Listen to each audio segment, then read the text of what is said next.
Yo, welcome back to another episode of the What Mighty Verse, where culture, controversy, and bars collide, man.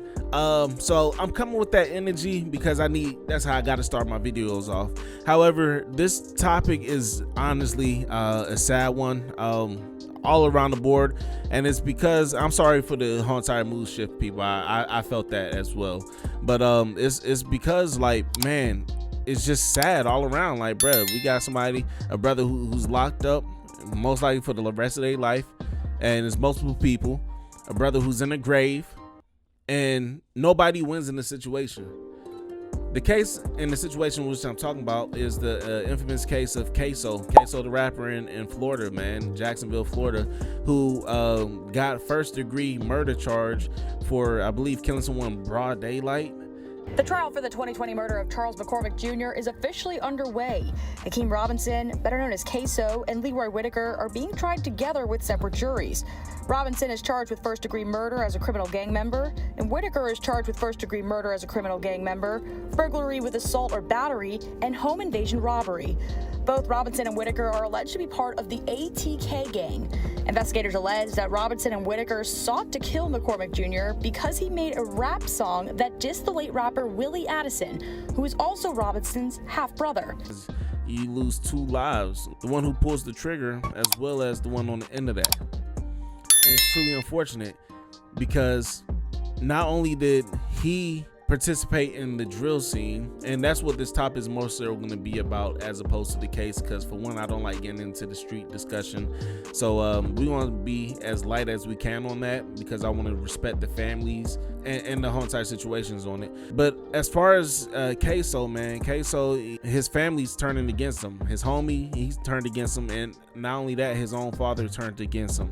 A father testifying against his own son. Today in the Duval County Courthouse, Abdul Robinson Sr. testified against his son, Jacksonville rapper Hakeem Robinson, also known as KSoo. Mr. Robinson, do you see your son Hakeem Robinson in the courtroom here today? Yes.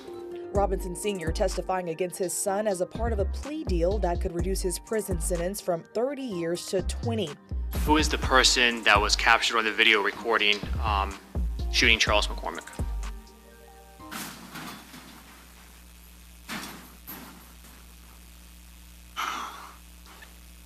My son. What's your son's name? Hakeem. For a reduced sentence from 30 years to 20 years. Damn.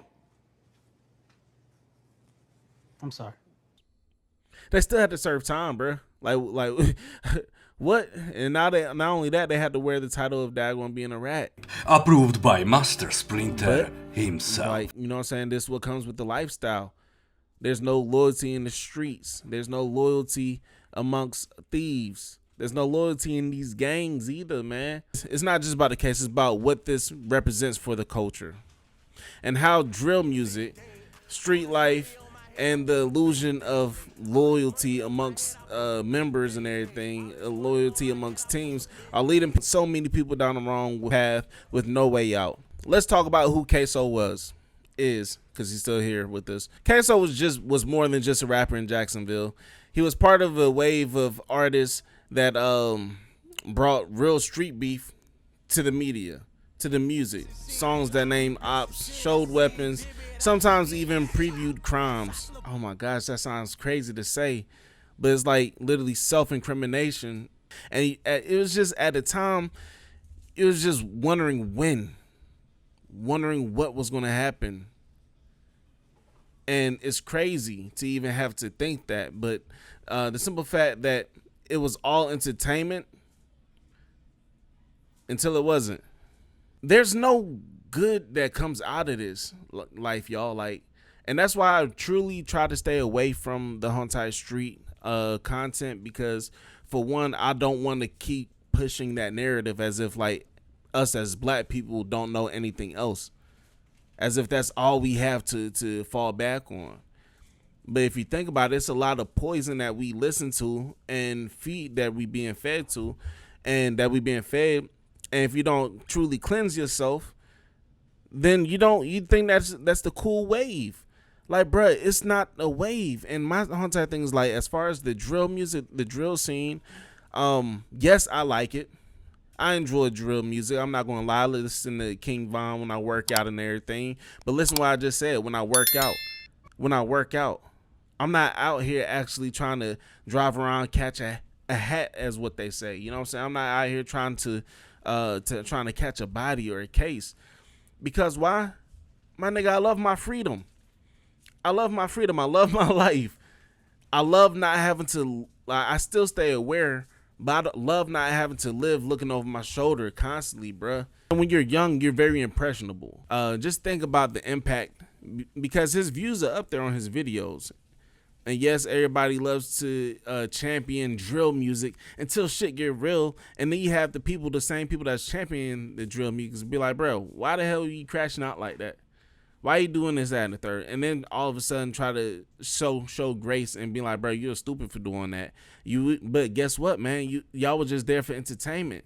And it's effed up. And I'm hoping that this video directs the youth into a better direction. That's what I'm hoping this video in this case does. Because truth be told, I know if KSoo had his way, as well as the gentleman that lost their life, they would much rather had a simple squabble it out moment. Like maybe they fight it out, or just talk it out as men and then just agree to disagree. Nobody wins in the situation. Nobody wins in this except the judge who gets paid, the justice system, because you know prison and jail is a business. Like nobody gets money from this except them. Your lawyers are getting paid too, eating good. Meanwhile, you eating jail food. Nobody wins in this. We don't ever win in this, is what I'm trying to say. But meanwhile, everybody is able to thrive off of our pain. And we give it to them. And for what? To have a name, to have a reputation. A reputation that's not going to feed your family. Just put fear in others. To the point where they want to remove you from earth.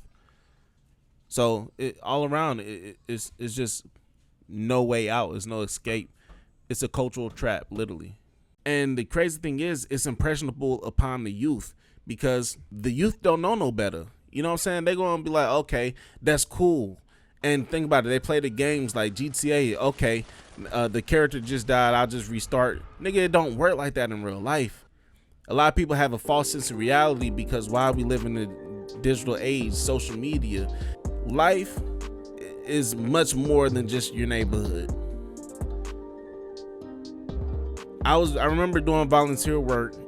My manager was saying how, because we're big in the community, he was saying how he had took some kids in downtown and they thought they were in New York. Like, bro, like they really thought that they were in New York because they saw tall buildings. And it's crazy because why? They never left they block. They never left their area. So they become a product of their environment. And if the environment isn't producing anything, like if you don't have any resources, lack of resources cause people to crash out and do crazy things. But I want to ask you, what does drill do for us as a culture? Because it's not lucrative. It's not lucrative. Think about it. Yes, he made the money. But guess what? He has to live looking over his shoulder. He can't perform in certain areas. He can't go out to make actual real money. And guess what? On top of that, to get to the real moolah, where you have companies sponsoring you and everything, they can't push that in front of everybody. They can't put you on the stage in the NBA or NFL. They can't do that. They can't put you in these secret commercial and McDonald's commercial. And you talking about killing? They can't do that. So you're missing out on big checks just to check off the box to say, hey, I'm a real one in my area, though. It's short-sighted, man. It's short-sighted. And I just want you all to really think further than what it is. And on top of that, I want to say this. If you are actually out here doing this stuff, don't rap about it. My nigga, do not rap about it. Don't talk about it. Nigga never play with KSoo. Right there, he'll make your face go. Have 4 + 4, how the 8 go. Had Mook ass running from the Draco. Got him. We fucking got him. Like, yes, live what you rap about, but if that's what you living about, bruh, lay low. Don't go out here acting crazy, man. because everything's going to be caught. And then guess what? The First Amendment, Miranda rights, anything you say can and will be used against you. They don't just do that when they arrest you. Yes, they read you your Miranda rights, but more importantly, they listen to your songs. So anything you say can and will be used against you. Y'all seen how many times they lock our artists up on a project? There's been speculation of him smoking on. I don't even like saying that, you know what I'm saying, because I don't condone it. But he has album work where, you know, subliminally it has like ops and then him smoking, and people were trying to say like these are all the people that he was, you know what I'm saying. Yeah. Rap album cover is making its way around social media. The cover shows pictures of men who have been murdered in Jacksonville. Local rapper KSoo posted the picture to Instagram. It's since been taken down. He feels like the local rappers are glorifying these murders by putting the victims' faces on the album cover. It's unclear if the rappers are directly linked to these murders, but she says it's hard enough having to live with her son's violent death every day, and it makes it worse seeing her son portrayed like this. But the simple fact that this is artwork, it goes deeper than that, you know what I'm saying? And just to find out that after all of this, like, quote unquote, everything doing it for clout and for entertainment and for recognition, whether to be feared, whether to be taunted, all this stuff, regardless of the fact, had wound up catching up to him. But it doesn't stop there, man. A young man was killed, and the suspect got away in a stolen car, but it crashed about half a mile away. The suspects were seen on surveillance video running through a backyard, eventually breaking into a woman's home. That's when police say the suspect held a woman hostage. You're looking at video now from moments after the victim was able to escape. She ran into Action News Jack's Elizabeth Pace for help. She told us the suspects wrestled her to the ground, used her bathroom, and changed into her husband's clothes. I spoke to that woman today. She says she is happy to see these two arrests made, but she's requested privacy for now to allow the justice system to do their jobs without outside influences. Let that sink in, people. His own father told on him. His homie told on him. But yet we glorify the culture to say, oh, we keep it real. We don't rat. It's loyalty is this to the grave. And as a father, you think you're supposed to protect your seed and everything. But when shit hit the fan, nigga, people choose themselves. There was a time where everybody was like, bro, I want to be like Mike. I remember, I'm bald now. But back then, I was like, hey, hair. I'm like, yo, I want to shave it off because guess what? I want to be like Mike. I want to be like Mike. That's who we looked up to. Nowadays, you have kids that's looking up to the hood and to people who, quote unquote, do drills and kill people. I'm like, what? You gotta chill though, but that's not cool. Huh? It's not cool to be bad. It is cool. You know why? Why? Because I'm just trying to be like my idol. Who your idol? King Von. What the fuck? From their own community. My nigga, why? Think about it. Notice how I didn't even bring up money. Because usually it boils down to that. Everything boils down to that.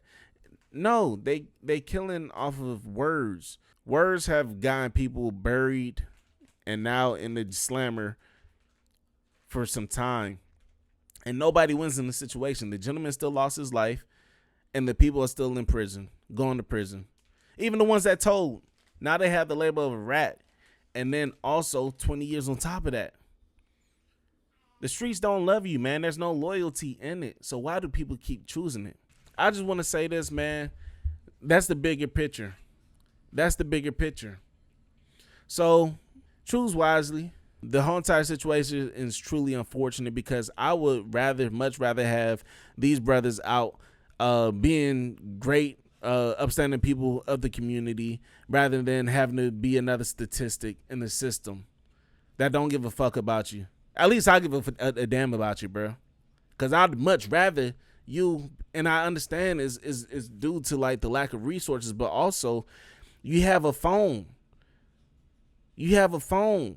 If you have a phone, think about it. You could be streaming. There's different ways to make money to stay out the streets. So, okay, cool. You don't have a basketball gym to go to. Guess what? You could be streaming from your house.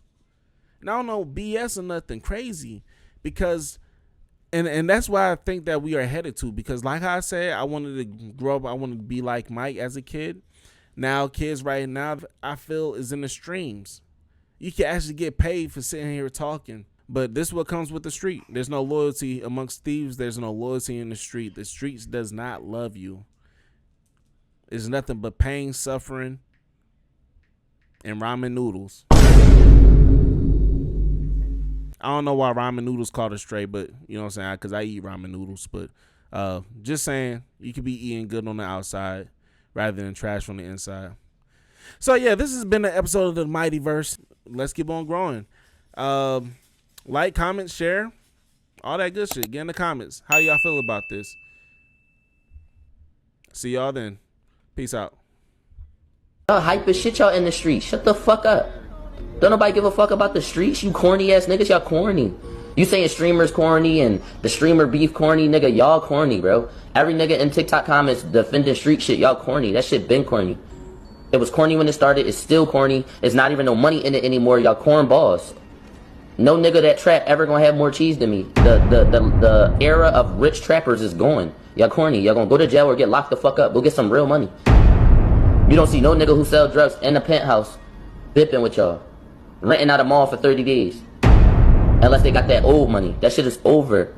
That shit is corny. You street niggas, give it up. Niggas trying to buy guns, give it up. I got a gun legally. I'm on the same level as you. You bought a gun illegally. You shot somebody, you did all that nut shit, and I still have a gun with you. Legally. Y'all are cornballs. Say I can see my family rich and financially free. I can see us all by the lake and sipping tea. And I can see us all not having to work a 9 to 5. And I can see us all enjoying life before we die. I can see me with a cigar, probably chilling on the boat. Talk business with my niggas, share some laughs and tell some jokes. The food is A1 and it's followed by a toast. And I can see me happy, I just pray that it's close. Close, nigga, with my eyes closed. I visualize these things I'm trying to see in real life. I'm not just talking about dreams. I got a certain life I wanna live. I'm trying to manifest. Write my goals down in affirmations. I wanna be my best self that I've ever known.